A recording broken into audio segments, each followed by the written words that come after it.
الحمد لله وحده والصلاة والسلام على من لا نبي بعده أما بعد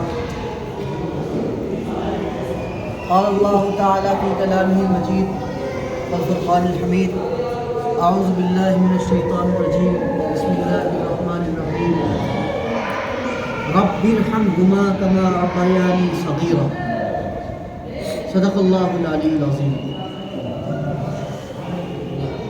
قال رسول الله صلی اللہ علیہ وسلم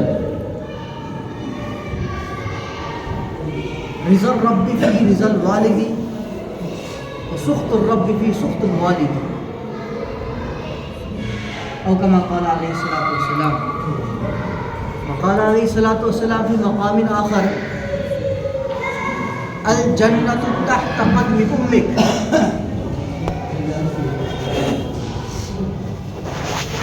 حاضرین اکرام، مصلیان نظام، ہمارے معاشرے میں بہت ساری جو کمیاں ہیں ان تمام کمیوں میں، برائیوں میں جو سب سے بنیادی کمی ہے وہ یہ ہے کہ ہمارے یہاں بوڑھے والدین موجود ہوتے ہیں. بوڑھا باپ ہے، بوڑھی ماں ہے، لڑکے جوان ہیں، بچے جوان ہیں، اس کے باوجود گھر کے کام کاج میں، کاروبار میں اس بوڑھے باپ کا ہاتھ بٹانے والا کوئی نہیں. گھر میں بوڑھی ماں ہے، عمر کی درازگی کی وجہ سے اس کی کمر میں درد، ہاتھ پیروں میں درد، چلا پھرا نہیں جاتا. اپنی جوانی میں کام کرتے وقت چوٹیں لگی ہوئی ہے، موسم سرما آتا ہے وہ چوٹیں دوبارہ ہری ہو جاتی ہے. لیکن وہ مائیں اپنی بوڑھی ہونے کے باوجود، ہڈیاں جواب دے چکی ہے، اس کے باوجود آج بھی اپنے جوان بیٹے کے لیے کھانا بنا کے بیٹھی رہتی ہے. آج بھی اپنے جوان بیٹے کی گویا کی خدمت کرنے لگ جاتی ہے. اس کے کپڑوں کا دھونا، کپڑوں پہ پریس کرنا، اسی طرح سے دیگر کاموں میں لگی رہتی ہے. پھر یہ تو ماں باپ کی شفقت ہے، ماں باپ کا پیار ہے کہ ماں باپ اپنے بچوں کی خدمت کے لیے، اپنے بچوں کا کام کرنے کے لیے نہ وہ اپنی عمر دیکھتی ہے، نہ ہی وہ اپنی بیماری دیکھتی ہے، نہ ہی اپنی تکلیفوں کو دیکھتی ہے. جبکہ ماں کے بارے میں اللہ رب العزت نے قرآن میں جگہ جگہ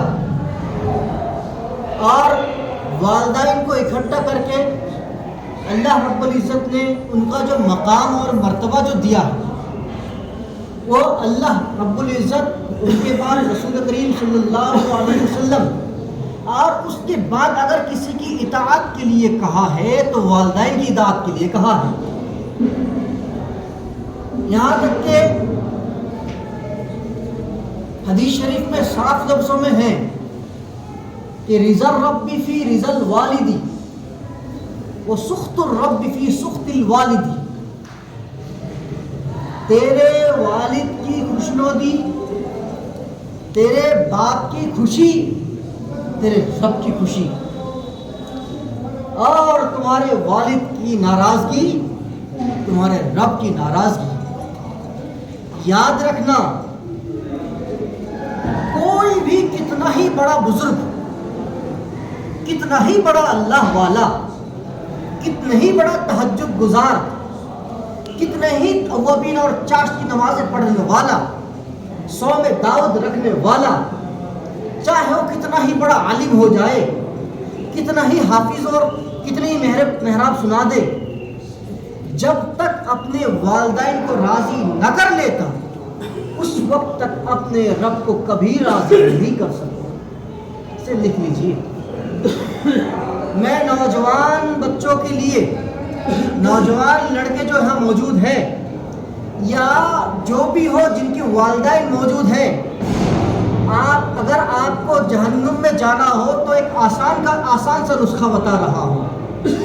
اگر کسی کو جہنم میں جانا ہو بلکہ آخرت میں بھی جہنم اور اپنی دنیا کو بھی جہنم بنانا ہو تو بہت ہی آسان نسخہ بتا رہا ہوں. وہ یہ ہے کہ اپنے والدین کو تکلیف دے لینا، اپنے والدین کو ناراض کر لینا، دنیا میں بھی جہنم اور آخرت میں تو گھر ہے ہی. حضرت امام شافعی رحمۃ اللہ علیہ، محمد بن ادریس الشافعی رحمۃ اللہ علیہ لکھتے ہیں کتاب الام میں کہ 3 چیزیں دنیا میں قرض ہیں. لم یمت حتی یعملہ، 3 چیزیں قرض ہیں. بندہ مرے گا نہیں اس وقت تک جب تک اس کے ساتھ وہ معاملہ نہ پیش آ جائے، مرے گا نہیں. ان میں سے سب سے پہلا نمبر والدین کو تکلیف پہنچانے والا، والدین کے ساتھ بدسلوکی کرنے والا مرے گا نہیں اس وقت تک جب تک اس کے بچے اس کے ساتھ بدسلوکی نہ کر دیں، اس کا جینا دوبھر نہ کر دیں. تو خیر دنیا کا مسئلہ ہے. اور آخرت میں جب رب راضی نہیں تو ہماری نمازیں کس کام کے لیے ہے؟ جب رب راضی نہیں تو ہمارے سال بھر روزہ رکھتے اور روزے کس کام کے لیے ہے؟ رب راضی نہیں بیت اللہ پہ ہر مہینے چکر لگایا جائے کیا فائدہ ہے؟ رب راضی نہیں روضہ اقدس پہ جا کے کتنے ہی دعا مانگ لے کوئی فائدہ نہیں. اور رب کو راضی کرنے کے لیے سب سے آسان نسخہ اپنی والدین کو راضی کر لو، اپنی ماں باپ کے کہنے پہ چل لو. نوجوانوں یاد رکھو، یہ بوڑھے ماں باپ ہے، یہ جب تک ہے تمہاری زندگی میں جنت کا پروانہ ہے. ان کے جانے کے بعد کوئی ٹھکانہ نہیں، کوئی گارنٹی نہیں. آپ کتنے ہی بڑے اللہ والے کے پاس جائے، ان کے پیر دبائے، ان کے لیے وضو کا انتظام کرے، ان کا سر دبائے، ان کی کمر دبائے، آپ کے لیے جنت کا پروانہ ہے یا نہیں کوئی گارنٹی نہیں. مگر اپنے والدین خدمت کرے بالکل گارنٹیڈ جنت ہے، گارنٹیڈ اللہ کی خوشنودی ہے. آپ نے اویس قرنی کا نام سنا ہوگا. اویس قرنی، قرن کے رہنے والے، نام ہے اویس. بوڑھی ماں تھی، بیمار تھی، مدینہ آئے آپ صلی اللہ علیہ وسلم سے ملاقات کرنے کے لیے. ماں سے پوچھے کہ میں جا رہا ہوں مدینہ، محمد عربی صلی اللہ علیہ وسلم سے ملاقات کر لوں تو میں صحابی بن جاؤں گا. کہا بیٹا جاؤ، شام تک واپس آ جانا. گئے. آپ صلی اللہ علیہ وسلم مدینے میں تشریف نہیں رکھتے تھے اس وقت، کسی سریہ یا غزوہ میں گئے ہوئے تھے تو ملاقات نہیں ہو پائی. واپس چلے گئے. آپ علیہ السلام نے خبر بھجوائی کہ اویس اپنی ماں کی خدمت کرتا رہے. کون کہہ رہا ہے؟ آقا نامدار محمد مصطفیٰ صلی اللہ علیہ وسلم فرماتے ہیں اویس اپنی والدہ کی خدمت کرتا رہے. یہیں پر آپ صلی اللہ علیہ وسلم نے بس نہیں کیا بلکہ حضرت عمر فاروق رضی اللہ تعالی عنہ جو لسان اللہ ہے، میزان اللہ ہے، جو اللہ کا پلڑا ہے، جو رب کی زبان بولتے ہیں، عمر وہی بولتا جو رب کی زبان ہو، عمر وہی تولتا جو رب چاہتا ہے. ایسے جلیل القدر صحابی کو جو عشرہ مبشرہ میں سے ہے، ان 10 صحابیوں میں سے ہے جن کے بارے میں اللہ کے رسول صلی اللہ علیہ وسلم نے دنیا میں ہی جنت کی بشارت سنائی ہے. عمر وہ صحابی ہے جس نے 10 لاکھ مربع میل نہیں 22 لاکھ مربع میل پر حکومت کی ہے، اسلامی حکومت. عمر وہ صحابی ہے جس نے پوری دنیا میں 18,000 وقتیہ مسجد اور 4,500 جامع مسجد قائم کی ہے. عمر وہ صحابی ہے جس کے بارے میں آقا علیہ السلام فرماتے ہیں کہ عمر جس راستے سے جاتا ہے شیطان اس راستے سے نہیں گزرتا.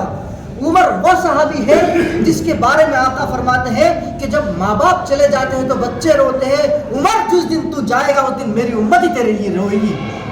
عمر وہ صحابی ہے جس کے بارے میں آقا فرماتے ہیں کہ اگر میرے بعد کوئی نبی ہوتا تو عمر ہوتا۔ اس عمر سے آپ صلی اللہ علیہ وسلم فرماتے ہیں عمر کبھی قرن جانا ہو تو اویس سے اپنے لیے دعا کروانا۔ ہاں دعا کروانے کے لیے کہاں جاتے ہیں باغپت، کہاں جاتے ہیں نظام الدین، دعا کروانے کے لیے کہاں جاتے ہیں دیوبند، دعا کروانے کے لیے آپ کو جانے کی ضرورت ہے بزرگوں کے ہاں۔ کس نے کہا ہے بزرگوں کے ہاں جانے کے لیے دعا کے لیے؟ آقا نے کہا ہے۔ آقا علیہ الصلوۃ والسلام فرماتے ہیں عمر دعا منگوانی ہو تو جانا کس کے پاس؟ اویس کے پاس جانا جس نے اپنی ماں کی خدمت کی وجہ سے میری ملاقات نہ کی ہو۔ ہاں ارے بھائیو، نوجوان ساتھیوں، اپنے ماں باپ کی خدمت کر لو، اپنے ماں باپ کی خدمت کر لو۔ آپ صلی اللہ علیہ وسلم ممبر پر تشریف فرما، ایک ایک ممبر چڑھتے اور کہتے آمین، چڑھتے کہتے آمین، چڑھتے کہتے آمین، 3 دفعہ کہا۔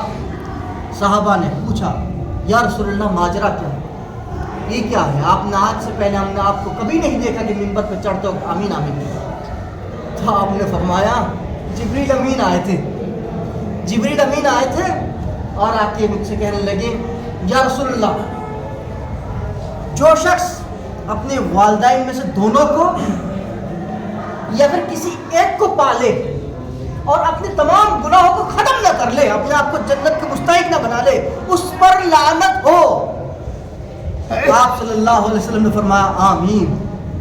ہاں یہ وہ آقا فرما رہے ہیں جو اپنی امتیوں کی وجہ سے طائف کے میدان میں خون سے لہو لہان ہے، اور خون چہرے کا خون، سر کا خون، اور یہ نیچے جب گرنے کو ہوتا آقا اپنی امت سے اتنی محبت کرتے ہیں کہ اس خون کو نیچے سے ایسے سمیٹ سمیٹ کر اپنے جسم میں لگاتے ہیں کہ یہ خون زمین پر نہ گر جائے، کیونکہ جہاں نبی کا خون گرتا ہے اور قیامت تک عذاب نازل ہوتا رہتا ہے۔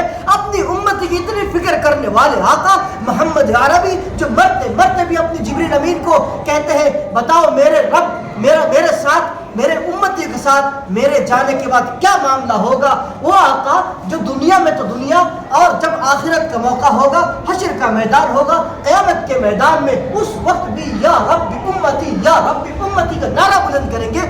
ایسے آقا اس اولاد کے لیے جو اولاد اپنے ماں باپ کو بوڑھے حال میں پائے، پیر سنی میں پائے، بڑھاپے میں پائے، اور اپنے آپ کو جنت کے مستحق نہ بنا لے، وہ ہلاک ہو جائے، تو آقا فرما رہے ہیں آمین۔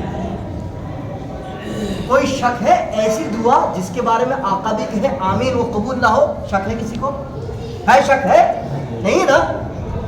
نوجوان ساتھیوں، جو بھی کچھ کر رہے تھے اب تک کر چکے ہو، جو کرنا تھا آپ نے کر لیا، جتنی تکلیفیں پہنچانی تھی پہنچا لی۔ انسان ڈاکو ہوتا ہے، آتنکواد ہوتا ہے، بم پھینک کر ایک بار میں انسان کو قتل کر دیتا ہے، ڈاکو ہے چاقو سے ایک بار میں انسان کو قتل کر دیتا ہے، گولی مار کر ایک بار میں انسان کو قتل کر دیتا ہے، لیکن اولاد اپنے ماں باپ کو روز روز ایک ایک لفظ سے اپنی ماں باپ کو مارتے رہتے ہیں، روزانہ اپنے ماں باپ کو قتل کرتے رہتے ہیں۔ ایسی اولادوں کے ہونے سے نہ ہونا بہتر ہے جو اپنی ماں باپ کے دل دکھائے۔ آپ صلی اللہ علیہ وسلم فرماتے ہیں کیا خدمت کرو گے اپنے والدین کی؟ خدمت کیا کرو گے؟ خدمت کیا کرو گے اپنے والدین کی؟ یہ ماں، یہ باپ جس نے تمہاری پیدائش سے لے کر اور تمہاری فکر میں نہ دھوپ دیکھی، نہ سردی، نہ گرمی، نہ بارش، کچھ نہیں دیکھا اپنی بچوں کی خاطر۔ اور وہ زمانہ چھوڑو، آج بھی تم کچھ کر دیتے ہو، باپ بوڑھا صحیح، آج بھی تم سے کوئی غلط حرکت ہو جاتی ہے تو باپ سب سے پہلے آ کے کھڑا ہو جاتا ہے۔ تمہارے گناہوں، تمہارے جو جرم ہے ان کا سب سے پہلا ڈھال باپ بن کے کھڑا ہو جاتا ہے۔ وہ ماں جس نے آپ کو بچپن سے لے کر جس دن سے پیدا ہوئے اس دن سے لے کر اور 2 سال یا 1.5 سال تک دودھ پلایا، یہ تو ایک زمانہ ہے۔ میں اس ایک پل کے لیے آتا ہوں، ایک پل کے لیے آتا ہوں جس پل میں ماں نے آپ کو جنا، جس پل میں ماں نے اپنی جنا۔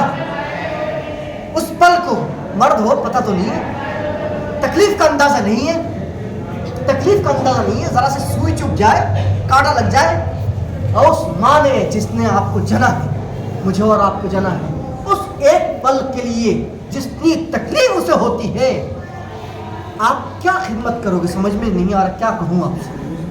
آپ صلی اللہ علیہ وسلم فرماتے ہیں کہ ماں کی اس ایک پل کی تکلیف اتنی زیادہ ہے کہ اس تکلیف کی وجہ سے چاہے وہ کتنی ہی نافرمان ہو، چاہے وہ کس قدر ہی غلط کام کرنے والی ہو، چاہے وہ کس قدر ہی گنہگار ہو، اس ایک پل کی تکلیف کی وجہ سے رب اس کی پچھلی تمام زندگی گناہ معاف کرے۔ اور اپنی بیویوں کے کہنے پہ آ کے اپنی ماں کے سامنے پڑر پڑر کرنے والے، اپنی بیویوں کے کہنے پہ آ کے اپنی ماں کو چٹیاں پکڑنے والے، اپنی دوستوں کی باتوں میں آ کر اپنی ماں کو رات رات تک جگانے والے، اپنے اڑوس پڑوس میں بیٹھنے کی خاطر، اپنے حقہ کے میں بیٹھنے کی خاطر، یا دوستوں میں ادھر ادھر جانے کی خاطر، کہیں گھومنے جانا ہے اس خاطر اپنی ماں باپ کو تکلیف پہنچانے والوں، یاد رکھنا کبھی ہرا نہیں ہو پاؤ گے، کبھی ہرا نہیں ہو پاؤ گے اگر ماں باپ کے دل دکھائے۔ نوجوان طبقہ یہ عزم کر لو، پختہ ارادہ کر لو کہ آج سے، اس پل سے، اس جمعہ سے، آج کی اس مقام سے مسجد میں بیٹھ کر یہ وعدہ کر لو، اپنے دل میں یہ پختہ عزم کر لو کہ آج کے بعد ہم کبھی بھی اپنے والدین کا دل نہیں دکھائیں گے۔ تیار ہے بھائی؟ بتاؤ نوجوان تیار ہے؟ جنت نہیں پاس بھٹکے گی کبھی بھی اگر ماں باپ کا دل دکھایا، کبھی پاس نہیں بھٹک سکتی جنت۔ جنت بہت دور کی بات ہے، جنت کی بو بھی نہیں ملنے کی۔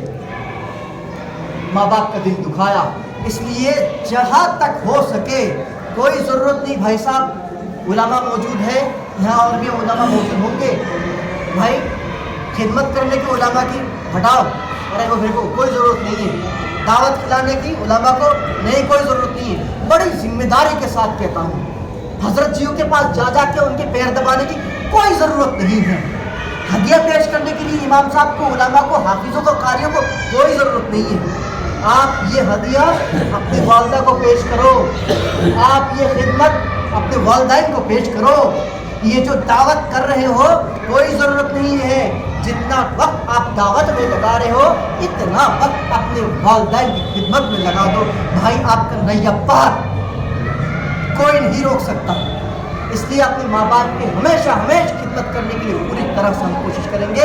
اللہ رب العزت ہمیں اپنے والدین کی خدمت کرنے اور جو باتیں آپ کے سامنے آئی ہے ان باتوں پر پوری طرح سے عمل کرنے کی توفیق عطا فرمائے۔ اپنے ماں باپ کے دل انہوں نے دکھایا ہے اب تک، آپ کو تو پتہ ہی ہے دل دکھایا کہ نہیں، جا کر معافی مانگیے، اپنے والدین کے ہاتھ پیر پکڑ کر معافی مانگیے۔ اللہ رب العزت اپنے والدین، ہمارے والدین کی بددعا سے ہمیں پناہ نصیب عطا فرمائے۔ آخر دعوانا الحمدللہ رب العالمین۔